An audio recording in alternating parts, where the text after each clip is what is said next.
नमस्कार, आप देख रहे हैं वी टाइम न्यूज। आइए देखते हैं जगदलपुर की खबरें। छत्तीसगढ़ के बस्तर में जहां आज वन विभाग के वन मंडलाधिकारी कार्यालय को सील करने न्यायालयीन कर्मचारी पहुंचे। दरअसल वन विभाग के वाहन से कमल कश्यप निवासी सोनारपाल थाना भानपुरी का एक्सीडेंट हुआ था, जिसमें कमल की दर्दनाक मौत हो गई। जिसके बाद मृतक के परिवार ने वन विभाग पर मुआवजा देने कोर्ट में मामला दाखिल किया।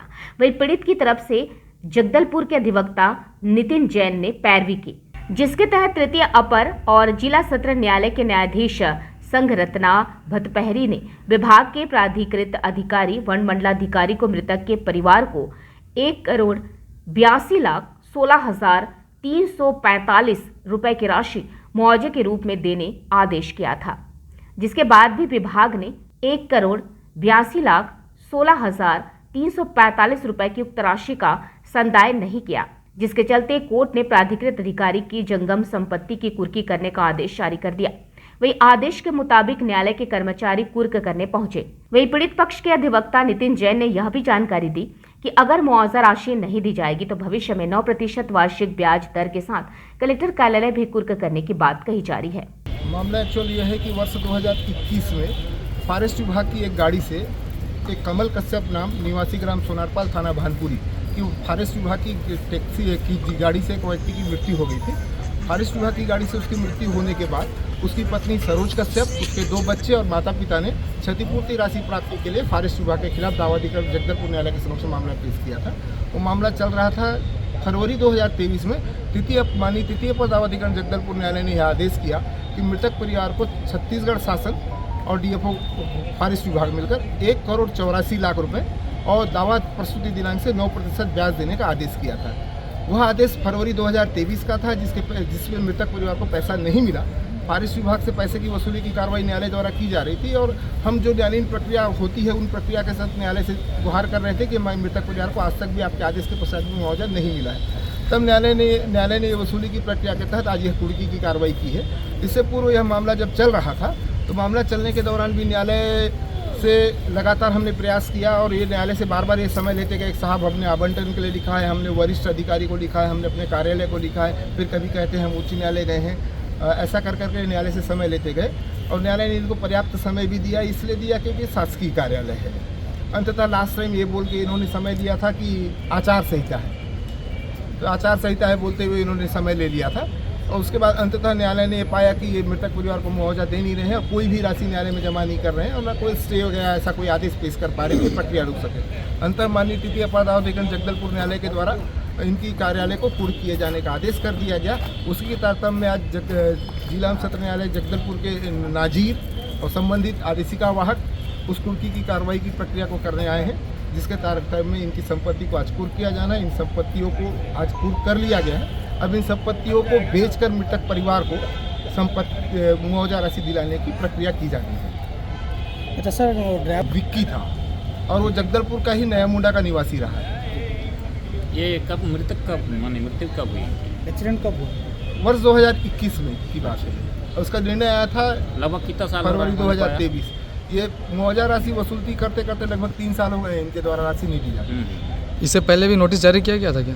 इनको लगातार नोटिस जारी किया गया है। न्यायालय के आदेश के पास कारण बताओ नोटिस 2-3 बार जारी किया गया। इससे पहले 2 बार कुर्की वारंट जारी हुआ था। ये न्यायालय से जाकर आवेदन देकर समय मांगे और न्यायालय ने इनको समय भी दिया था।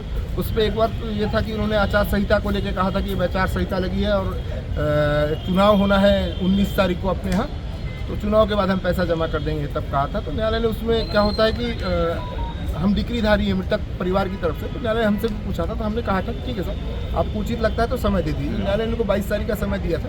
22 तारीख को न तो इनकी तरफ से कोई आवेदन आया, न ही कोई पैसा जमा किया गया। अंततः न्यायालय ने फिर आदेश कर दिया कि अब कुर्क कर लिया जाए और इनको राशि दिलाई जाए। तो आज न्यायालयीन कर्मचारी आकर ये प्रक्रिया को कर रहे हैं, लेकिन इस प्रक्रिया को करने के लिए बहुत व्यवधान करने का प्रयास किया गया है और हमारे कर्मचारियों को भी बहुत जगह से फ़ोन आ रहे हैं न्यायालयीन कर्मचारियों को, और हम लगभग 1 बजे से मृतक परिवार और मैं और ये मौसम जैन उनके अधिवक्ता हैं, हम दोनों ने ही ये मामला किया था। तो इनको रोकने का प्रयास किया जा रहा है। मृतक परिवार और मुआवजा राशि दिलाने के मृतक परिवार के साथ हम लोग यहाँ खड़े हैं। देखिए सुनई में आने की बात नहीं। एक्चुअली जो मुआवजा राशि दिए जाने का आदेश किया गया था वो वन मंडलाधिकारी जगदलपुर और छत्तीसगढ़ शासन को दिए जाने का आदेश किया गया था। और छत्तीसगढ़ शासन के रिप्रेजेंटेटिव कलेक्टर होते हैं।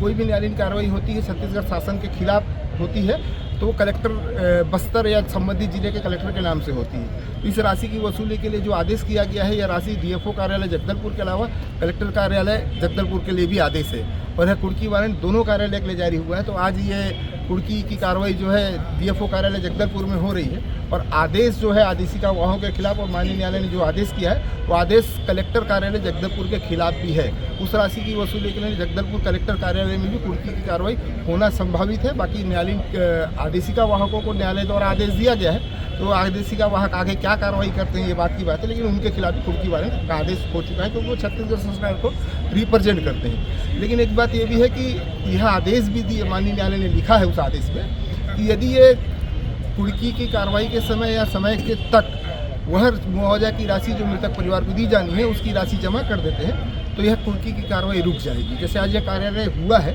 संभवतः न्यायालयीन आदेश तो है कलेक्टर कार्यालय के लिए भी, लेकिन अब कलेक्टर कार्यालय के लिए न्यायालयीन आदेशिका वाहक क्या कार्रवाई करते हैं वो इस बारे में मेरा बता पाना संभव नहीं है। लेकिन हाँ ये आदेश है कि अगर ये जब भी पैसा जमा कर देते हैं, मान लीजिए कल कलेक्टर साहब के यहाँ से जमा हो जाता है क्षतिपूर्ति की राशि या यहाँ से भी हो जाता है तो कुर्की की कार्रवाई अगर कल आ जाता है तो कलेक्टर कार्यालय की कुर्की की कार्रवाई नहीं होगी और अगर राशि जमा कर देते हैं तो ये कार्यालय की भी न्यायालयीन आदेश से खोल दिया जाएगा। क्योंकि मैटर ये नहीं है कि इनको सील करके संपत्ति मैटर ये है कि मृतक परिवार को मुआवजा राशि मिले, मुआवजा राशि जमा होती है ये सारी प्रक्रियाएं समाप्त हो गई। 2021 में यहाँ की एक शासकीय गाड़ी से एक एक्सीडेंट हो गया था जिसमें एक शख्स की मौत हो गई थी। तो उन्होंने कोर्ट में जो है मोटर वाहन दुर्घटनायान का विशेष जो कोर्ट होता है वहाँ पे उन्होंने मुआवजा के लिए आवेदन लगाया था। तो कोर्ट ने फिर उसमें 1,82,00,000 का मुआवजा का ऑर्डर किया हुआ है। तो माननीय न्यायालय के आदेश के परिपालन में हमने हाई कोर्ट में अपील के लिए विधि विभाग से अनुमति प्राप्त की है जो कि हमें अभी अप्रैल में प्राप्त हुई है और उस अपील का आवेदन जो है हमने हाई कोर्ट में पुटअप कर दिया है और माननीय न्यायालय ने संबंधितों को नोटिस भी जारी कर दिया है। इस बीच जो है मोटरयान दुर्घटना विशेष जो न्यायालय है वहाँ भी हमने आवेदन करके निवेदन किया था कि चूँकि पूरे देश में अभी आचार संहिता लगा हुआ है इसलिए वित्त के संबंध में जो है राशि के संबंध में बजट जो है शासन द्वारा जारी नहीं किया जा पा रहा है तो हमको समय दिया जाए। और इस संबंध में अभी न्यायालय ने हमको 9 मई तक का समय दिया हुआ है राशि जमा करने के लिए, लेकिन इसके बाद भी आज उससे पहले आके यहाँ सील की कार्रवाई की गई है। इस संबंध में हमने वकीलों से सलाह लिया है और एक आवेदन हमने पुनः अभी लगाया हुआ है और वहाँ उसकी सुनवाई चल रही है तो उसी का वेट कर रहे हैं कि हमारा क्या निर्णय आता है। शासन से इस संबंध में पत्राचार किया है किसान सरकार तो 4 जून के बाद ही पूरा प्रकरण निपटेगा ऐसा लगता है। हाँ मतलब कोर्ट में तो प्रकरण चालू हो गया अपील का, लेकिन जहाँ तक भुगतान का प्रश्न है तो वो तो क्योंकि आचार संहिता लगा है इसलिए 4 जून तक तो नहीं हो पाएगा, उसके बाद ही जो है होने की संभावना है। तो हमने ये भी न्यायालय के नॉलेज में ये बात लाया था कि हमको कम से कम जून तक का टाइम दिया जाए। वी टाइम न्यूज़ के लिए जगदलपुर से बास्की ठाकुर की रिपोर्ट।